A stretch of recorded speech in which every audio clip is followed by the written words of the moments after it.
स्वागत है आप सभी का 10 कदम दार ट्रेड में। इंडेक्सेस क्या कर रहे हैं आपकी स्क्रीन पे समझने की कोशिश करते हुए 22,14 पे निफ्टी और निफ्टी बैंक करीब 46,567 पे।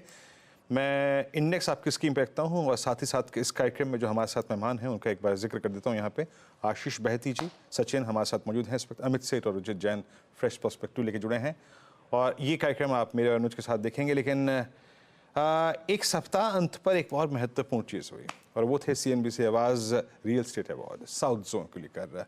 अनुज इस कार्यक्रम में मुख्य अतिथि थे और अनुज काफ़ी, अगर आप देखें, गणमान्य मंत्रीगण भी थे इस कार्यक्रम में। कैसा रहा ये कार्यक्रम और साथ ही साथ एक जो साउथ का रियल स्टेट मार्केट है जिसको लेकर हमारी रोज़ बातचीत भी होती है, कभी हम दिल्ली NCR के मार्केट के बारे में बात करते हैं, कितना कन्विशन लग रहा है आपको वहाँ के मार्केट में जब इस अवार्ड सेरेमनी को आपने अटेंड किया? देखिए, मार्केट बहुत अच्छी है साउथ की और काफ़ी डिसिप्लिन मार्केट है वीरो, इसमें मतलब कोई डाउट नहीं है। बस एक चीज़ मैं ऐड करूँगा जो मुझे वहाँ पे कंसर्न नज़र आ रही थी कि हमारे, और ये सिर्फ बैंगलोर से रिलेटेड नहीं है, सारी मेट्रोज में शायद ये दिक्कत आ रही है, वो है पानी की दिक्कत। मतलब जो वाटर प्रॉब्लम है इस समय वो उसने बैंगलोर को काफ़ी परेशान किया हुआ है। तो ये एक चीज़ है बस कि थोड़ा सा हमारे मेट्रोज़ में दिक्कत आ रही है, तो उस चीज़ का बस आपको ध्यान रखना है। लेकिन इसमें कोई डाउट नहीं है कि बैंगलोर की रियल एस्टेट मार्केट काफ़ी अच्छी है और काफ़ी चली भी है। और सिर्फ बैंगलोर नहीं, ये पूरे साउथ जोन का यहाँ पर बात हो रही थी। इवन तमिलनाडु, केरल, आंध्र प्रदेश, कई इलाके हैं जहाँ पर जो रियल एस्टेट मार्केट है वो काफ़ी अच्छी चल रही है। मैंने थोड़ी सी वहाँ पर वैसे कन्नड़ बोलने की भी कोशिश की थी। लेकिन एक चीज़ है, बेंगलुरु एक ऐसा मेट्रो जो मुझे हमेशा बहुत अच्छा लगा है, क्योंकि एक तो वेदर वहाँ पर बहुत अच्छा है और एक मतलब वहाँ की कल्चर मुझे काफ़ी अच्छी लगती है, वहाँ के लोग मुझे काफ़ी अच्छे लगते हैं। बस दो ही दिखते हैं, वैसे ये दोनों दिखते सारे मेट्रोज़ में हैं। एक तो ट्रैफिक, बैंगलोर का पीक ट्रैफिक मुंबई के पीक ट्रैफिक से भी थोड़ा सा ज़्यादा दिक्कत वाला हो जाता है, और एक वो जो रिसेंटली पानी वाली समस्या है। लेकिन एक्स ऑफ दैट मतलब वीरू अच्छा लगा वैसे वहाँ पर बैंगलोर जाना। तो थर्सडे को गया था मैं, अच्छा वैसे ओवरऑल अच्छा था। चलिए अब एक काम करते हैं, एक हमारे गेस्ट को जोड़ना शुरू करें उससे पहले एक मार्केट का एक बेसिक हाल बताते हैं और बताते हैं कौन कौन रहने वाला है हमारे साथ शो में। आशीष बहेती और सचिन पिछले शो से हमारे साथ बने हुए हैं, और उसके अलावा हम बात करेंगे अमित सेठ से और रुचित जैन से। और आज एक बहुत ही इंटरेस्टिंग बिग मार्केट वॉइसेस में हमारे साथ एक गेस्ट जुड़ने वाले हैं। इंडिया आइडिएशन कॉन्फ्रेंस ये हो रही है एक मोतीलाल ओसवाल की, तो उसकी साइडलाइन से, मतलब उस कॉन्फ्रेंस से जस्ट पहले मोतीलाल ओसवाल फाइनेंशियल सर्विसेज के इंस्टीट्यूशनल एक्विटीज़ के head of research Gautam Duggar, इनसे बात करेंगे हम खास तौर से एक मिड और स्मॉल कैप्स को लेकर। लेकिन मार्केट एक बार देख लेते हैं। इस समय मार्केट डे हाई और डे लो के बीचों बीच, लेकिन फिर रिकवरी आ रही है इस समय निफ्टी में, फिर ग्रीन में आने की तैयारी 22,021 पर। और स्टॉक ऑफ द मॉर्निंग आज है महिंद्रा एंड महिंद्रा, करीब करीब 3% ऊपर। इसके अलावा मेटल्स में अच्छा मोमेंटम है, सेल, नैल्को, टाटा स्टील, ये कुछ स्टॉक्स हैं जो इस समय एक आपको अच्छा खासा मोमेंटम दिखा रहे हैं। लेकिन डाउन साइड पर Adani group stocks, Adani enterprises, Adani ports और कोफोज करीब करीब 4-4.5% नीचे इस समय। वीरू जी हाँ, तो ये अगर आप देखें अभी तक की मार्केट की हल्की सी अगर आप देखें तो का एक समरी थी। अब एक काम करते हैं, कॉल्स लेते हैं। रुचित, गुड मॉर्निंग, आपके दो ट्रेड्स इस वक्त के। Hey, very good morning, Virendra ji. Very good morning to everyone. Well, दो स्टॉक्स है, दोनों खरीदारी की साइड है, बट थोड़ा सा डिफेंसिव स्पेस में रहेगा, स्पेशली कुछ FMCG नेम्स में से। ब्रिटानिया मेरा पहला पिक है, जहाँ पे एक फॉलिंग ट्रेंड लाइन का ब्रेकआउट ये स्टॉक में आया है। पिछले कुछ दिनों में एक अच्छा कंसोलिडेशन सपोर्ट एंड पे भी हुआ है। 49.20 के स्टॉप लॉस से खरीदारी करने की सलाह रहेगी 51.50 के अराउंड के टारगेट्स के लिए। और सेकंड पिक पिडिलाइट इंडस्ट्रीज में, जहाँ पे भी हम देख रहे हैं कि रिलेटिव आउट परफॉर्मेंस है पिछले 2 हफ्ते में, जो हमने मार्केट्स में वोलेटिलिटी या करेक्टिव फेज देखे उसमें ये स्टॉक ने अच्छा खासा आउट परफॉर्मेंस दिखाया है। सो आई थिंक ट्रेंड तो काफी पॉजिटिव और ये अप ट्रेंड अभी और कंटिन्यू रह सकता है। तो 2800 के स्टॉप लॉस से पिडिलाइट में खरीदारी की सलाह रहेगी 3050 के अराउंड के टारगेट्स के लिए। ओके, चलिए अब अमित सेठ के पास चलते हैं। अमित जी, गुड मॉर्निंग, बताइए आपकी ट्रेड्स क्या रहेंगे इस समय की? जी, good morning Anuj ji, good morning Viren ji and everybody on the panel. Anuj ji, मेरा पहला ट्रेड रहेगा रिलायंस इंडस्ट्रीज। रिलायंस इंडस्ट्रीज एक स्ट्रॉन्ग डिमांड जोन पे है करंटली। 2800 2850 एक स्ट्रॉन्ग सपोर्ट एरिया है इसका, 100 MA का भी सपोर्ट है। It's a trade off reversal. आज का कैंडल अपने लेवल्स को काफी अच्छे तरीके से होल्ड कर रहा है, तो मुझे लगता है कि यहाँ पे जो पुल बैक आया था दैट इज कंप्लीट। 2849 इसका प्राइस है, 2825 का स्टॉप लॉस लगाएंगे और लगभग टारगेट्स रहेंगे 2900 के। सेकंड स्टॉक जो मेरे को पसंद है that is from auto sector. Maruti बहुत ब्यूटीफुली कंसोलिडेट कर रहा है मार्केट में, जितनी भी वॉलेटिलिटी थी या जितना भी हमने डाउन मूव देखा, लेकिन इसने अपने लगभग 11,000 350 11,400 के स्तर काफी अच्छे तरीके से होल्ड किया। अपना 10 और 20 डेमा पे एक बहुत ही अच्छा कंसोलिडेशन दिखाया। आज के सत्र में एक लोअर विकेट्स पे देख रहे हैं और मुझे लगता है ये 10 डेमा को आज क्रॉस करेगा। 11,447 इसका प्राइस है, टारगेट्स रहेंगे 11,600 11,700 and stop loss will be 11,350। Okay, ये दो ट्रेड्स अमित जी के हो गए। सचिन जी, आपके दो trades.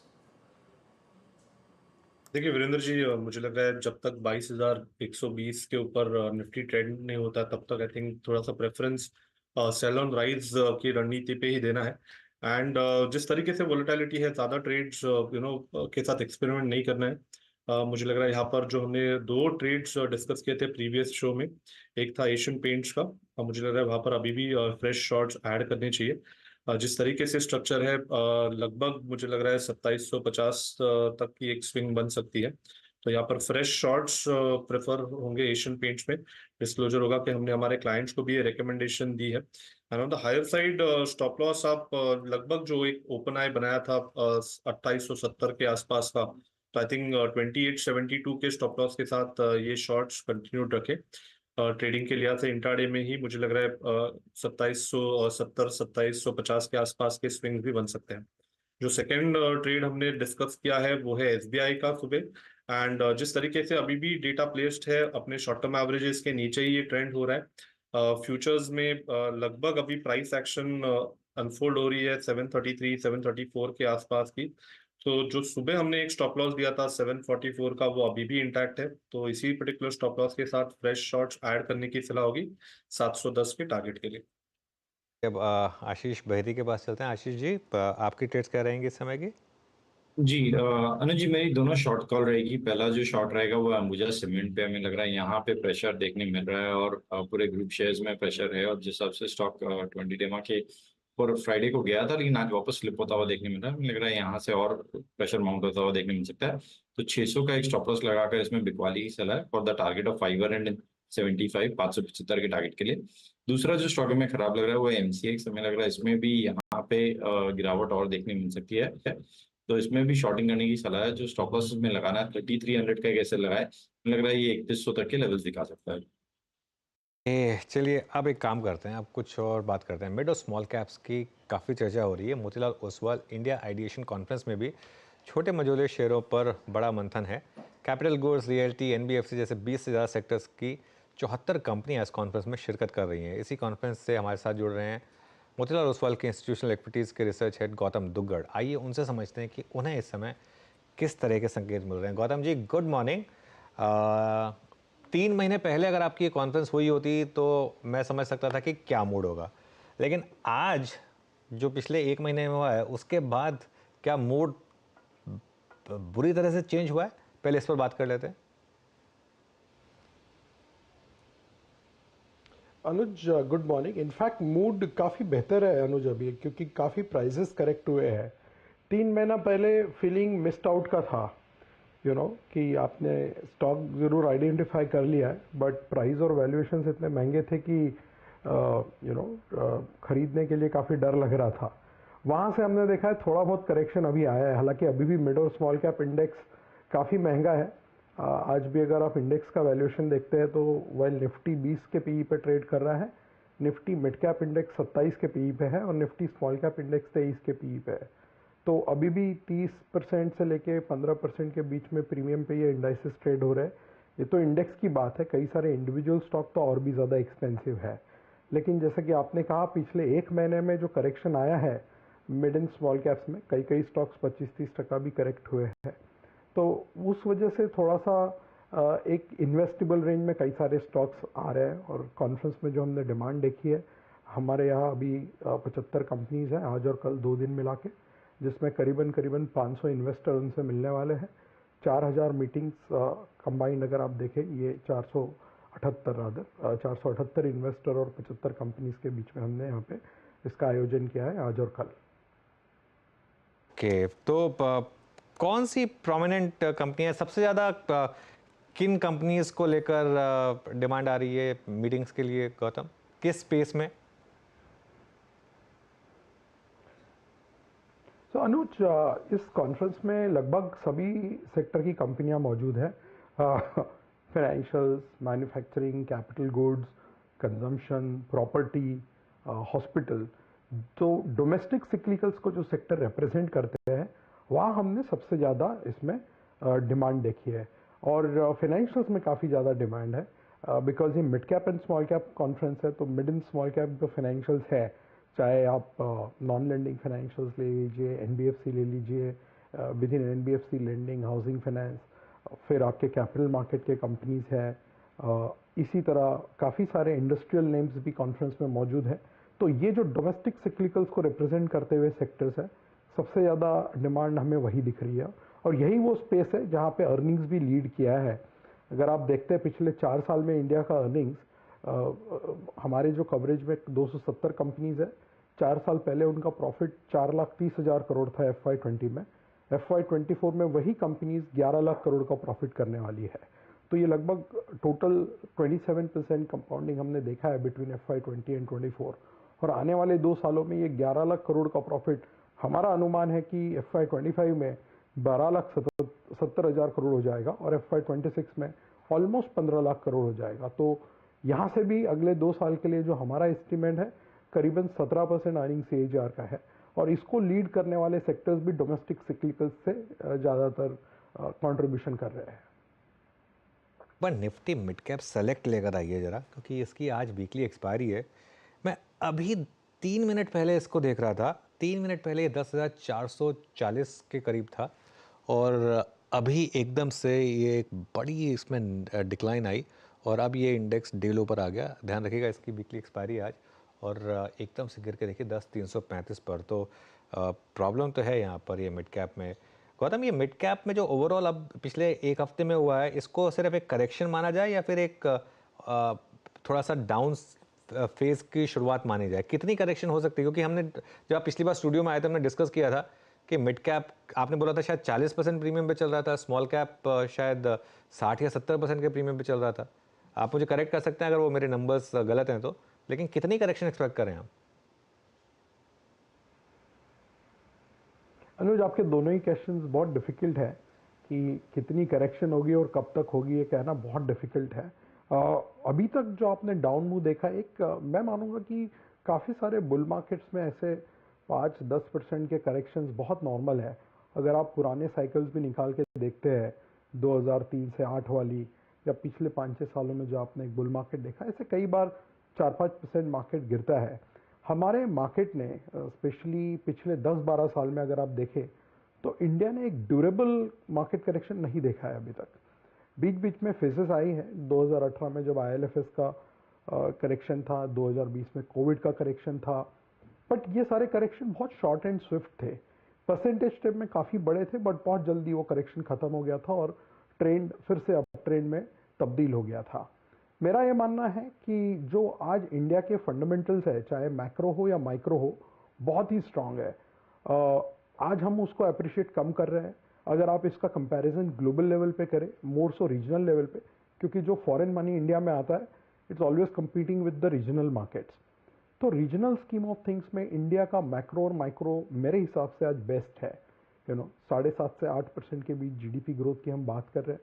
First 9 months was 8.2. Full year RBI is saying 7.6. I think there will be a 10-20 bps surprise on that. आपका फॉरेक्स रिजर्व्स और फॉरेन करेंसी जो इक्वेशन है काफ़ी स्टेबल रहा है रुपया डॉलर के मुकाबले पिछले 2 साल में। ट्विन डेफिसिट्स कंट्रोल में है, क्रूड एक रेंज में ट्रेड कर रहा है और इन्फ्लेशन जो है इंडिया का 5.1-5.2 के आसपास आ गया है। और डिबेट ये हो रहा है कि रेट कट्स कब हो गए, ये नहीं हो रहा है कि हो गए या नहीं, राइट। सो वो हो गया माइक्रो मैंने आपको पहले ही कहा कि अर्निंग्स काफ़ी अच्छा है और अगला 2 साल भी काफ़ी अच्छा लग रहा है। और साथ में अभी जो 2 महीने के बाद बड़ा इवेंट है इलेक्शंस का, वहाँ पे एक राय बन रही है कि you will see a policy continuity, political continuity.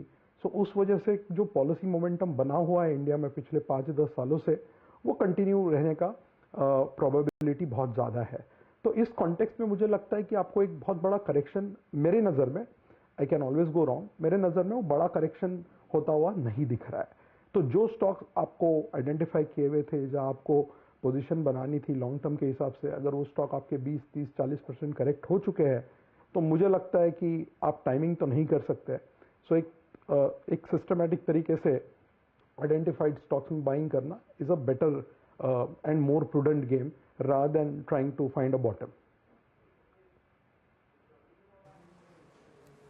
Okay क्योंकि गौतम जी हमारा पूरा डिस्कशन काफ़ी हद तक केंद्रित है मिड कैप और स्मॉल कैप को लेकर।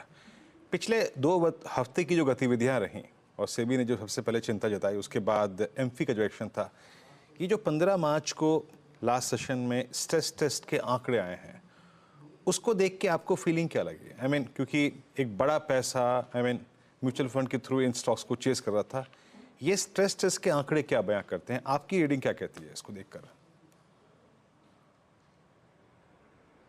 मुझे काफ़ी बहुत ज़्यादा इसमें कंसर्न नहीं दिखता है, बिकॉज जो 1-2 फंड के स्ट्रेस टेस्ट के आंकड़े हमने देखे थे, कोई ऐसे बहुत ज़्यादा उसमें नर्वसनेस की गुंजाइश मुझे नहीं लगती है। एक बहुत अच्छी एक्सरसाइज है कि रेगुलेटर मार्केट में आपसे कॉशन रखने की वकालत कर रहा है, और स्ट्रेस टेस्ट करने का उन्होंने एक जो सलाह दी है, और काफ़ी सारे रिजल्ट्स आपने देखे। मुझे उसमें बहुत ज़्यादा ऐसे कोई आउट ऑफ द वे जाके कुछ करने की इन्वेस्टर को ज़रूरत मुझे नहीं लगती है। जो एक चीज़ आपने देखी होगी कि ये महीने का भी जो म्यूचुअल फंड का नंबर आया है, that is for the month of February, करीबन 19,200 करोड़ का एसआईपी का नंबर है। मुझे लगता है इंडियन कैपिटल मार्केट्स और मोस्ट इक्विटी मार्केट्स काफ़ी मैच्योर होते जा रहे हैं। हमने पिछले 3-4 साल में ज़रूर देखा है कि जहाँ भी करेक्शन आया है, एक एवरेज इन्वेस्टर ने या तो अपना क्वांटम ऑफ इन्वेस्टमेंट बढ़ाया है या सिप का टिकट साइज बढ़ाया है। और मुझे लगता है over a period of time, अगर आप अगले 3-5 साल के हिसाब से देखते हैं, और अगर आपको लग रहा है कि जो आज इकोनॉमी 3.6 है, वो शायद 2027 या 2028 में 5-5.5 ट्रिलियन के आसपास जाएगी। आज जो market cap as a percentage of GDP 130% चल रहा है, मान लीजिए वो भी मीन रिवर्ट होकर 110% के आसपास आता है, तब भी आप 3-5 ईयर पीरियड से काफ़ी ढंग का पैसा बनता हुआ देख रहे हैं। 12-15% compounding is not going to be that difficult. Of course इस जर्नी में काफ़ी ऐसे पड़ाव आएंगे जहाँ पे कभी मार्केट आपको नेगेटिव रिटर्न देगा, कभी मार्केट आपको लो रिटर्न देगा, कुछ सेक्टर्स अंडर परफॉर्म करेंगे, कुछ सेक्टर्स आउट परफॉर्म करेंगे। बट ऑन एन एवरेज मुझे लगता है 12-15% अगले 3 से 5 साल में बनना एक बहुत डिफिकल्ट प्रोपोजिशन नहीं है, एज लॉन्ग एज जो कॉर्पोरेट अर्निंग्स का हम बात करते हैं, बिकॉज कॉर्पोरेट अर्निंग्स ही एक प्योर अनइनहिबिटेड ड्राइवर है स्टॉक मार्केट का। ये हमने पिछले 15 साल से देखा है। आपके दर्शकों के लिए एक डेटा मैं फिर से रिपीट करना चाहता हूँ। 2010 से 2020 में निफ्टी के अर्निंग 6.5% पे कंपाउंड हुए थे, और निफ्टी में उस दशक में 8.4% का कंपाउंडिंग किया था, राइट। 2020 से लेके 2024 तक निफ्टी ने 22% अर्निंग्स कंपाउंड किए। आप देख लीजिए पिछले 4 साल में मार्केट ने क्या रिटर्न दिए हैं। सो beyond everything, macro economics, geopolitics, elections and everything, the only thing end of the day which correlates very strongly with the underlying stock market performance, वो है corporate earnings। तो जब तक corporate earnings ठीक आता रहेगा, मुझे लगता है despite all the bumps along the way, over a period of time, एक अच्छे तरीके से healthy compounding returns इंडिया में मिलने की आशाएं बहुत ज़्यादा है आज के तारीख में। एग्जैक्टली गौतम जी, मैं आपके शायद इस उत्तर का जो आखिरी आपने लाइन बोली है, कॉर्पोरेट अर्निंग्स जब तक बेहतरीन रहने की उम्मीद है, और उस बेहतरीन रहने की उम्मीद और आपका जो आकलन जहाँ पे अर्निंग्स बेहतरीन रहेंगी और उसके अगेंस्ट जो प्राइस डैमेजेस हुए हैं, जैसे कि आपने कहा कि it's time now to again think about getting into stocks जो कि आपको पहले अच्छे लग रहे थे, सबसे ज़्यादा पहले आप किस स्पेस को एड ऑन करना चाहेंगे? फॉर इंस्टेंस पीएसयू बैंक, मुझे याद अच्छी तरह से आपसे मेरी जो 3 बार बातचीत हुई है, आपका पीएसयू बैंक से बहुत स्ट्रॉन्ग कन्विक्शन है, आपका रियल एस्टेट पे बहुत कन्विक्शन है। सबसे पहले लैच ऑन किस पे करना चाहिए जहां पे प्राइस डैमेज भी सिवियर हुआ है और एंट्री पॉइंट अच्छे मिल रहे हैं आपके मुताबिक? मुझे लगता है पीएसयू बैंक उतने ज़्यादा करेक्ट नहीं हुए हैं, बट उनके वैल्यूएशंस आज भी बहुत ही ज़्यादा रीजनेबल हैं। तो जहाँ तक हमारा सवाल है, हमारे मॉडल पोर्टफोलियो में जो हर क्वार्टर में हम अपडेट करके पब्लिश करते हैं, The last published model portfolio has SBI and Bank of Baroda as a big overweight position. आपने सही कहा, रियल एस्टेट पे भी हमारी राय बहुत पॉजिटिव है।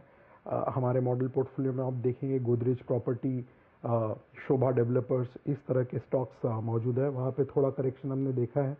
इसके अलावा हमें जो ठीक लगते हैं सेक्टर्स वो है होटल्स, हॉस्पिटल्स, डिस्क्रिशनरी कंजम्पशन। मुझे लगता है एक बहुत बड़ा सेक्टर यहाँ से भी अगले 3-5 साल में उभर के आने की उम्मीद ज़्यादा है। हमारे मॉडल पोर्टफोलियो में 8 कंजम्पशन स्टॉक्स है, जिसमें से 7 डिस्क्रिशनरी कंजम्पशन है। इसमें Titan, Indian hotel, metro, lemon tree, Zomato, DMart, restaurant brand, इस तरीके के स्टॉक्स हमारे मॉडल पोर्टफोलियो में काफ़ी मौजूद है। और फिर ऑटो सेक्टर में भी हमारी राय काफ़ी पॉजिटिव है, जहाँ पे हमारे रिकमेंडेशंस में M&M, अशोक लेलैंड और हीरो है। सो ये 4-5 सेक्टर्स जो है फाइनेंशियल्स, उसके अंदर नॉन लेंडिंग और PSU बैंक्स में हमारा बड़ा ओवरवेट है। Angel broking, PNB housing finance, ये भी सारे स्टॉक्स हमारे पोर्टफोलियो में मौजूद है जो हमारे टॉप आइडियाज़ को रिप्रेजेंट करते हैं। हॉस्पिटल्स में मेदांता हॉस्पिटल। सो ये सारे जो सेक्टर्स है, जो स्टॉक्स है, हमारे टॉप आइडियाज़ में है, हमारे मॉडल पोर्टफोलियो में मौजूद है। इसी पे हमारी राय आज भी ज़्यादा पॉजिटिव है। और जो आपका स्पेसिफिक क्वेश्चन था कि कौन से स्टॉक में या कौन से सेक्टर में आप पहले खरीदारी करेंगे, इसमें मतलब नंबर लगाने की ज़रूरत है नहीं। मतलब जहाँ आपका प्राइस कंफर्ट ज़्यादा है, बिकॉज ये सारी चीज़ें बॉटम्स अप होती है। You might buy few bank stocks और फ्यू रियल एस्टेट स्टॉक्स और few hotel stocks, the ordering doesn't matter. अच्छा गौतम, आप इस ऑयल मार्केटिंग कंपनीज पर काफ़ी बुलिश रहे थे। अभी जो प्राइस कट आया उसके बाद जो फ्राइडे को बड़ी डिक्लाइन आई, क्या वो एक बाइंग अपॉर्चुनिटी है अभी कुछ टाइम के लिए, क्योंकि इलेक्शन है अब तो और क्रूड भी बढ़ रहा है, क्या थोड़ा सा कॉशियस रहना बेटर रहेगा? अनुज, ऑयल मार्केटिंग कंपनीज जो है हमेशा से एक ट्रेडिंग टाइप के स्टॉक्स रहे हैं। इसमें आप लॉन्ग टर्म इन्वेस्टमेंट नहीं कर सकते, बिकॉज रेगुलेटर, गवर्नमेंट के जो डिसीजंस होते हैं और क्रूड प्राइस का बिहेवियर बहुत ज़्यादा मैटर करता है। हमारे जो व्यूज़ है इस पे HPCL पे बहुत पॉजिटिव व्यू हमारा है। जनवरी में हमने 400 रुपये के भाव पे इसको मॉडल पोर्टफोलियो में ऐड भी किया था। मुझे लगता है ये जो 2 रुपये का प्राइस कट आया है उसके वजह से थोड़ा सा एक नर्वसनेस जो आया है स्ट्रीट में, हमें लगता है एक बाइंग अपॉर्चुनिटी है। क्योंकि over a period of time हमने देखा है कि more or less prices have been even on paper and even in practice we see deregulation progressing quite well. थोड़ा सा मुझे लगता है ये जो 2 रुपये के प्राइस कट को लेके एक बाजार में एक नीजक रिएक्शन आया है। अगर इससे प्राइसेस नीचे आती है तो ज़रूर हमें लगता है ये एक बाइंग अपॉर्चुनिटी है, क्योंकि वैल्यूएशंस आज भी काफ़ी सस्ते हैं। लेकिन अनुज, जैसा कि आपने कहा है, अगर क्रूड ऑयल प्राइसेस बहुत तेज़ी से भागे जाते हैं तो इस स्टॉक में एक तरीके से थोड़ी सी बिकवाली भी आती है। तो वो नज़र रख के ही आपको इसमें अपना ट्रेडिंग व्यू बनाना होता है, because this are cyclical stocks, और सिक्लिकल के अंदर ऊपर से गवर्नमेंट का बहुत ज़्यादा इसमें कभी कभी इंटरवेंशन हो जाता है इलेक्शन साइकिल को लेके, तो वो आपको हमेशा नज़र में रख के अपना व्यू बनाना होता है।